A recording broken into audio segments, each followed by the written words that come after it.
have this vivid memory of sitting in the bathtub one time and just crying. I think I punched my dad once. You're not in charge of me right now. Like, you just won't leave me alone. I had an epidural in my back, so I couldn't move very well. She just wanted me to keep pushing and keep going. Everybody had one. Like, if you didn't have one, you were looked down upon.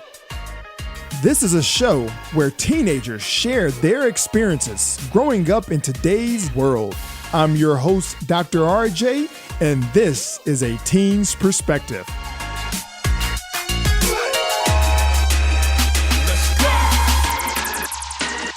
Last week, we spent a great deal of time talking about relationships because we know that relationships can interfere with our overall success. We know that you could be in class, say for instance, you're in history class, and if you're focused, you're paying attention, you're going to receive all the information that the teacher is giving you, and you're going to take good notes.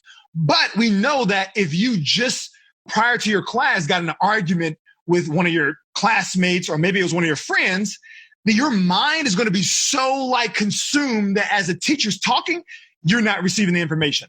So another reason why you would not make straight A's is because of your interpretations.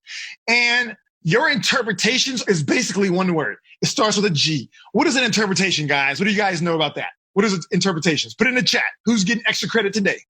Yes, that's it. Man, I tell you, Maddie and Kelly are on top of it. They're crushing it. So it is nothing more than a guess.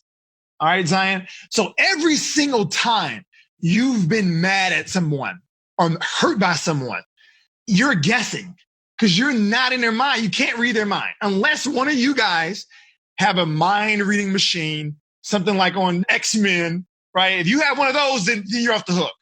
But for everyone who doesn't have that, then you cannot read someone else's mind. So if someone does something to you, you don't know why they did it. But the reason why you're upset about it is because you interpret their actions. Basically, you're guessing, and you're choosing the worst case scenario oftentimes. We actually had, I think it was Kyle. Was it Kyle? But someone gave us an amazing example last week about their mom basically changing their curfew. But essentially, their mom changed the curfew. It's supposed to be at 12:30. He was out with his friends. His mom was like, hey, get home. It's 12 o'clock. And he was like, wait a minute. We agreed on 12:30, right? But he did the right thing. He went home first, which was the right thing to do. And then he took it to the next level. He said, hey, mom, gave her a kiss and said goodnight. Didn't even discuss it. I'm telling you guys, that is on a higher level, to be honest. For you to be able to interpret a situation and not allow your emotions to completely take over you, that is awesome. But anyway, the next morning they had a discussion and the mom was like, hey, it was a confusion because I thought it was 12 and it was 12:30, right? So my point I'm trying to tell you is most of you guys, if you had to be honest with yourself, would not have handled that situation like that. I know most of you would not have. Most of you would have been either ignoring your mom, ignore, I didn't see it, even though it's probably showing red on her phone. Or you may be just mean, I'm not coming home. And I told you guys last time, that would not work in my house. I would never tell that to my parents. My parents were scary. So it seems like these days, parents are a little more relaxed. So the teenagers kind of just, they speak their mind. But anyway, some of you may have even told your parents, listen, it's 12:30 and I'm not coming home to 12:30. But we all know how that would have ended up. Essentially, you'd have been grounded or your phone would have been taken. So Daniel handled it the best way. I say all of that to say, Zion, that your interpretations completely will determine your overall mood and attitude. If you want to do well this year in school, make straight A's, then you do not want to choose the negative interpretation. If you're going to guess based on someone's action or their words or their look that they give you, or if you're on the phone and they dip you, or if some of you call it they ignored you, you got to use that positive interpretation. Give them the benefit of the doubt because that helps to keep you in a better mood. So when you're in school, you're locked in. Does that make sense, Zion? Give me 2 thumbs up if it does. All right. So now we are to assumptions. That's what we're going to talk about today, guys. So this is the third block. So all of you, this is new to you. So make sure you pay attention. For the people who just joined us, we're going to go a little deep on this. All right. So you got to stay with me. This is going to be like some deep level mind manipulation, but it's not me manipulating your mind. It's you manipulating your own mind. All right. I'm going to teach you guys how to do that. And the reason why it's important to do that is because some of us have experienced traumatic things in our past. So we're going to go a little deep on that today. So if you're ready to go deep, give me 2 thumbs up. I need to see at least 5 people give me 2 thumbs up, and we're going deep today. All right. I see 1 thumbs up. I see 2. I see 3. I see 4. We need 1 more. Max. All right. That's what I'm talking about. Max. Alexis gave me 1. Thank you. Thank you, Connor, Maddie, Kelly, and Toa. Thank you, Cassidy. All right. We're going deep. Brandy, thank you. We're going deep today. All right. So an assumption as it relates to a mind block or a mental block is basically assuming that just because something happened once or that something happened in the past, that is going to happen again. All of us are victims to this. So I'll give you an easy example. You know, we talk about Michael, who struggled in math. He was one of my earlier coaching clients when I first started coaching 4.5 years ago. He had this belief that you had to be born with this gene, this special gene in math in order to do well. And what confirmed his belief was the fact that he didn't do well. So for me to say, hey, go do well in math, he's like, wait a minute. I failed math for the past 3 years. Why do you think I'm going to all of a sudden pass math? So I'm curious to know, what assumptions are you guys making about your past? What happened in the past that you will not really give it your all or not try because something happened in the past? What do you guys think? And put it in the chat. So this often happens whenever I'm coaching a teenager and their parent. So the teenager's upset at their parent for something. And I always tell the parent, so Alexis says, talking to people, that's you're right. So the teenager is upset at their parents because of whatever reason. And I tell a teenager, hey, why don't you try this? And the teenager's like, nope, I'm not doing that because I tried it in the past. It didn't work. That's an assumption. So in other words, to give you guys a real case, I was coaching this teenager who was like extremely mad at the mom because the mom continually spoke about her weight. So the mom would be like, hey, you shouldn't eat that. Or you are gaining too much weight when you eat. You need to go exercise, right? So the parents, they meant well. But the way that the child interpreted that was that you're calling me fat. Like I'm not good enough, right? So I'm coaching her and I'm like, okay, why don't you like try just explaining how you're feeling to your parents? Oh no, I tried that. It didn't work. I tried it. We've done it 3 times. We've had several conversations. It's not going to work. That is an assumption. Why is it an assumption? Why do you think? Why is it an assumption? Because remember, you guys all know the definition of insanity is doing the same thing over and over and expecting a different result. But that's different than an assumption, right? It's very different. So who here knows why the example I gave is considered an assumption? Who knows that? It's pretty hard. I'm going to say we're going deep because I'm going to tell you how to overcome the things of your past. But I'm just curious to see where you guys are on the assumption. You know, we're talking about assumptions. Why is that considered an assumption? Why should you try again? Well, I was just going to give you guys the answer. It's because you are not the same person you were then. Like, in other words, in this case, she has a life coach. So if you have a life coach, you're not the same person you were 4 weeks ago or 5 weeks ago when you first started. So that means that your approach is going to be completely different. That means your attitude is going to be different. Your mood is going to be different. You're going to approach the situation completely different.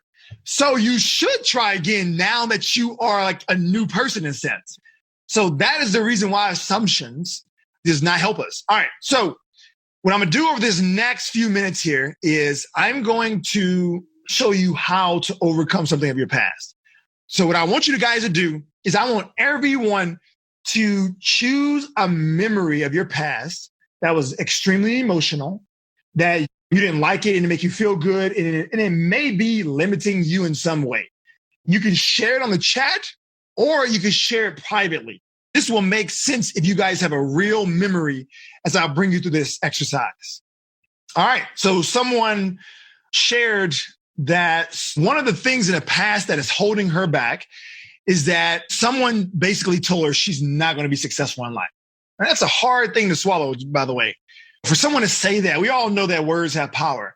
And for someone to tell that to a child, let alone anyone, it can have such a long-term effect, right? If somebody looks you in the eye and say, listen, you're going to amount to nothing, that hurts at the core and it can hold you back. So thanks for sharing that. Okay, so another person is experiencing kids basically starting rumors about her. So they're lying about her. They're saying things that she's not. And as you can imagine, that can really weigh down on you, right? Like if somebody was spreading rumors about you or saying things about you that you didn't do, it can definitely impact you and it can hold you back from ultimately experiencing success, right? Especially at school. All right, here's another one. One of the things that passes holding me back is that I'm not good enough playing sports at the next level. That's a great one. So basically, there's this belief of someone telling this person that he's not good enough for sports. Like he'll just play right middle school, high school level, but he'll never make it to the next level. He's not good enough. Essentially what they're saying. You're not good enough. Thank you guys for those examples. The way you overcome something of your past is not to ignore it because it happened. Oh, here's a good one. Thank you for sharing this one. One of my best friends, quote unquote, she said best friends, told the whole grade about all of her secrets. Oh man, I hope that haven't happened to a lot of you guys because that can hurt. If you have a friend that you share everything with and then they just tell everybody your business, right? But guess what? I think that this is such a perfect example is because this person say she doesn't open up anymore because of that. She had such a traumatic experience that she's not going to open up again because that's what she remembers. So I think that one is such a good example. I'm going to use that example as my example as I'm sharing with you guys. All right. So, well, before I tell you something we do here, Zion, because you're new, I know you're new. We always take a little 20-minute like shift positions. All right. So we're going to do a quick shift. So everybody shifts. So I'm going to just stand up. All right, perfect. So the reason why we do that is because it allows our mind to get back focused again. Because, after 20 minutes, your mind starts to go. So the way to overcome something painful in the past is not to forget about it. Don't try to act like it didn't exist. Because one, we know that there are things that we can learn from our past. But what we don't want to do in our past is allow ourselves to relive it. So in this case, I think 4 people right now has messaged me privately saying that this happened to them, where their friends essentially told all their business. They trusted their friend and they told everything to the whole class. I mean, if you're getting emotional about something of your past, that means you're still living it, right? Even though it's 5 years ago, you're still living it. We see it in adults all the time. All right, so this is how you do it. You take the memory, and I want you guys to replay the memory in your head. Replay it. So we're going to use this example. Let's say, for instance, this happened to me, and I'll just use myself as an example. So say, for instance, I'm a senior or something, a senior in high school. So 2 years ago, I told my friend all of my secrets, and they told everyone. And I see it right now. I'm recalling the memory. And when I think about it, it hurts. It makes me feel bad. So take your memory. And what I want you guys to do with this memory is I want you to replay the memory right now. Everyone, replay that past memory. Everyone. I'm trying to teach you this so that you don't allow the past to hold you back anymore. It works. All right, here we go. You guys are doing it? All right. Now I'm going to ask one question. Are you in the memory when you're replaying it? In other words, if it's my memory, I am standing at my locker and I just got a text message, even though we didn't have phones back when I was in high school. But anyway, I'm staring at my text message and 5 of my classmates just said, guess what? Such and such just told everyone, right? So I'm in the memory. I see the phone. I'm reading it. I see it. Are you in the memory or are you outside of the memory? I'm curious. You guys answer that for me when you're replaying your memory. This person says in. Galaxy says out. All right. Maddie Kelly says in. Zion says in. Connor says in. Tola says in. I think Leah says in. Brandy says in. This is awesome. All right. You guys want to get a transformation here, man. This is huge. All right. Kyle says in. Cassie says in.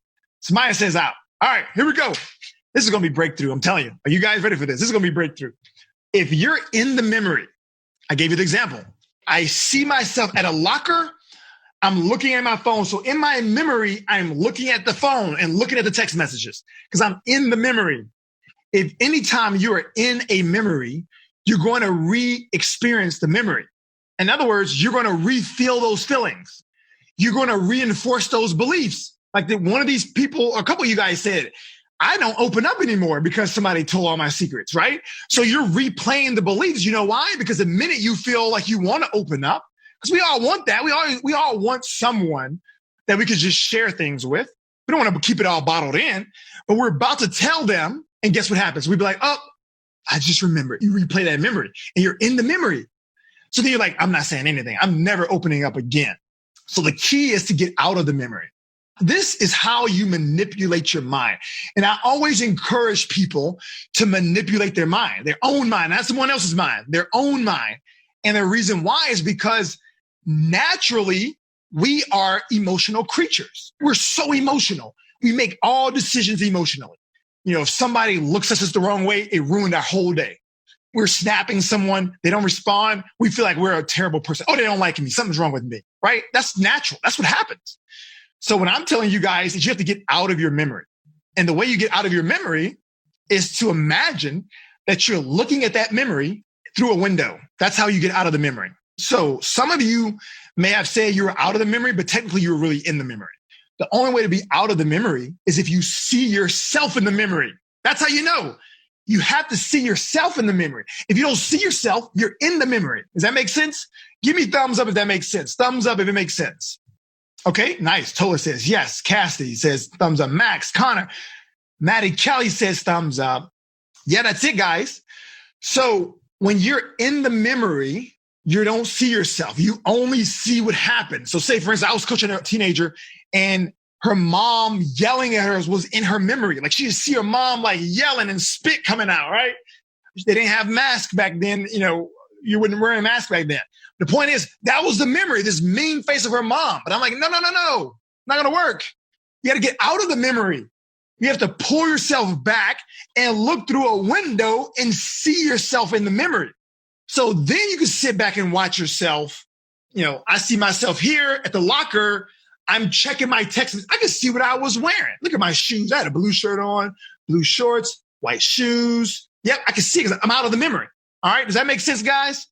Now, why do you think we should do that? Why do we want to get out of the memory? Well, I'm going to explain to you why you want to do that. Because when you're out of the memory, the brain starts to understand that this is not real. Not that it didn't happen, it's just that it's not real.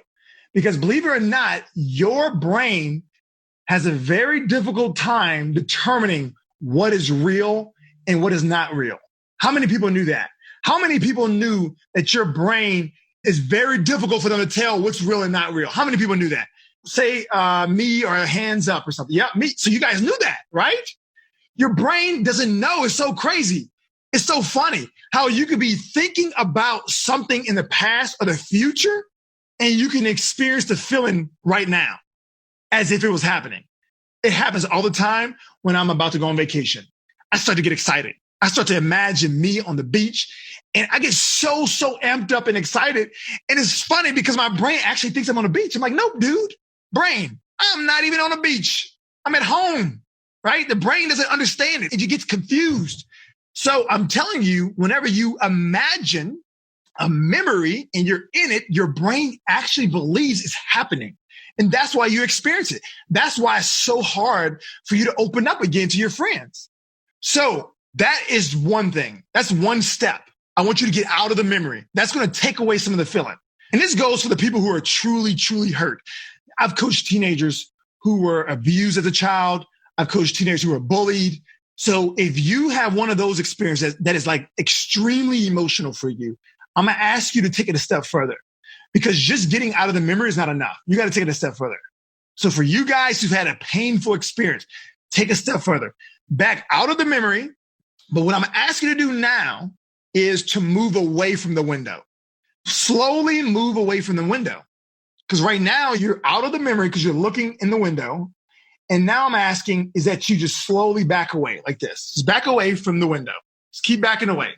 Now, what have you noticed about me when I back away? All right. Watch my face when I'm at the window versus when I back away. Watch right here. Look at that. You see me? Okay. Look at my face. Now look at my face as I give, and I'm dark, so you should be able to see this. So look at this. Watch this. Watch what happens. You see it? Notice how my picture was darker. It wasn't full of light. Yeah. You notice that it's darker. It's less clear. Yes, Maddie, you're right. Maddie Kelly, it's less clear. That is it. I'm telling you guys, that's what I want you to do. It's an amazing tool. It works. I've taught this to so many teenagers, and I'm talking about teenagers who experience true pain. I'm talking about abuse is true pain. So you move away from the memory. And as you move away from the memory, guess what? It gets darker. It's not as clear. And guess what? It's smaller. So you move away and your picture is like this. So now you're looking at this memory from this point. Now I tell you, once you get to this level, if you continue looking at this memory like this, it would never interfere with you again. Never. Like it would never feel pain anymore, ever. And you can do this mind manipulation however you want to. Like, perfect example. Remember the girl I told you that I coached and she has her mom yelling at her? We not only removed her out of the memory and she backed away, but guess what? She gave her mom a funny voice, right? And what was the reason for the funny voice? It wasn't because she didn't like her mom or to disrespect her mom, right?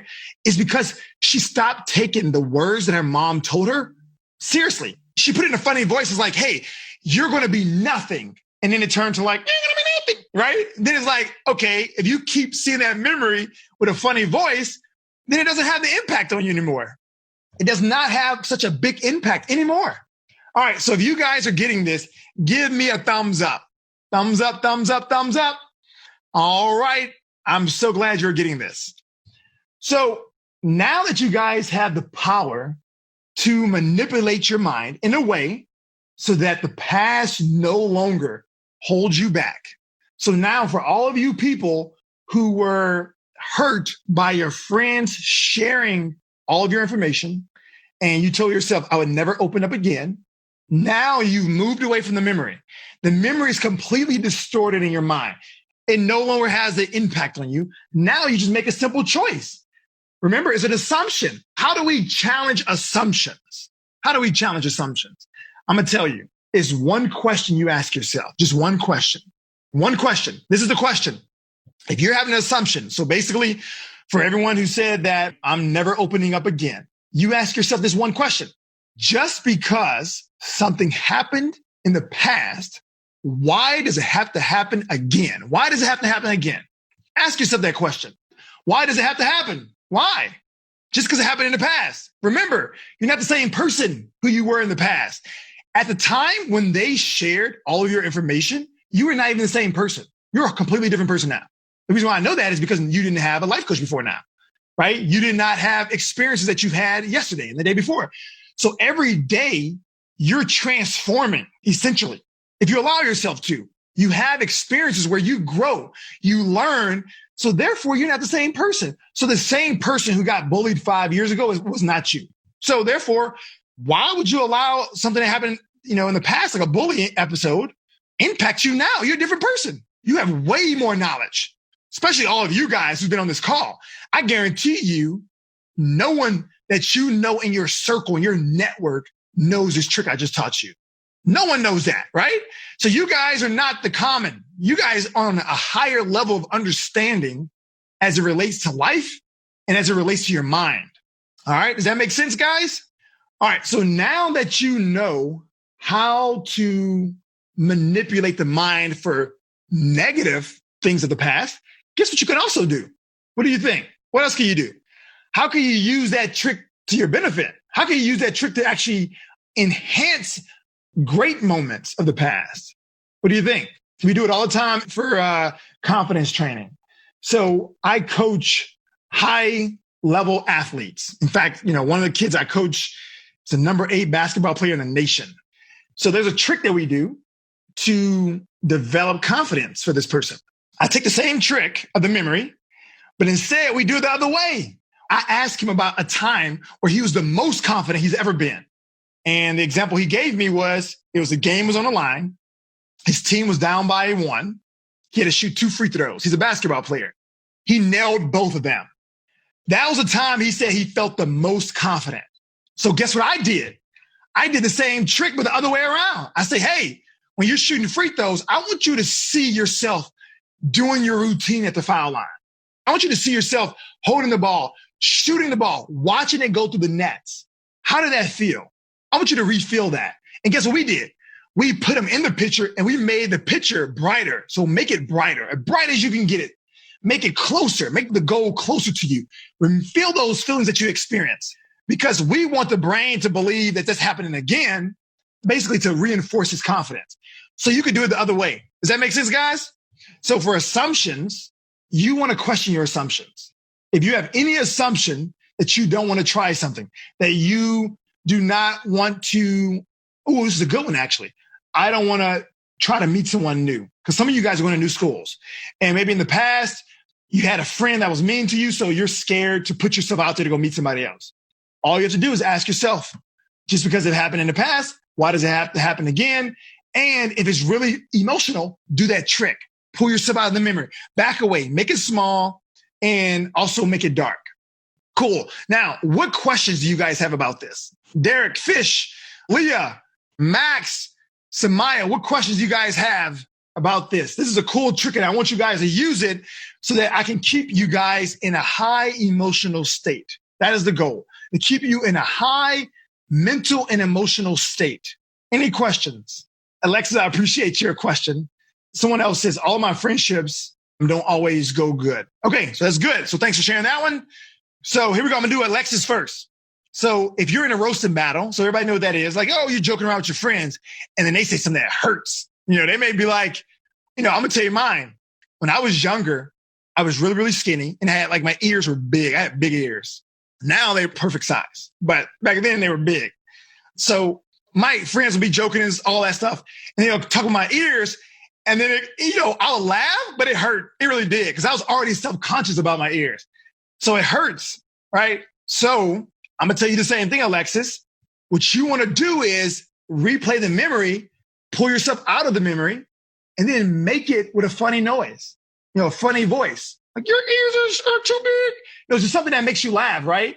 Because what it does is it tells your brain that it's not serious. So therefore, there's no reason to allow it to hurt you. And it basically makes you kind of laugh, be more jovial in a sense. You don't have to take life so seriously, essentially. Does that help, Alexis? So you can use this trick for that. If there's something you're self-conscious about and someone makes fun of you about it, just pull yourself out, pull away, and then you just make the person talk like a funny noise, like a robotic, your ears are so big, whatever. It makes your brain be like, okay, this is not serious. Therefore, I'm not going to allow it to bother me. All right, so somebody sent me a private message, and it says, all of my friendships do not end well, usually. All right, so that's perfect. This person who asked the question is so perfect that you asked the question, because guess what? You are no longer the person who are in those relationships. Think about it. Just this information alone that you learned, you're no longer the same person. You already are starting to look at life differently already, because you realize, like, wait a minute, I didn't know I had the power to manipulate my mind or control my mind. I didn't know I had the power to do that. Now you know you have the power. So therefore, you want to break that assumption. So I'm going to ask you the question I want you to ask yourself every single time you have an assumption. Just because your relationships did not go well in the past, why does that mean that they will not go well in the future? Because you're not the same person. You're completely different today, right now. You're a different person than you were yesterday because you learned new information, right? So now that you realize that, then you want to learn the 20%. Because remember, the 80% of success is the mind.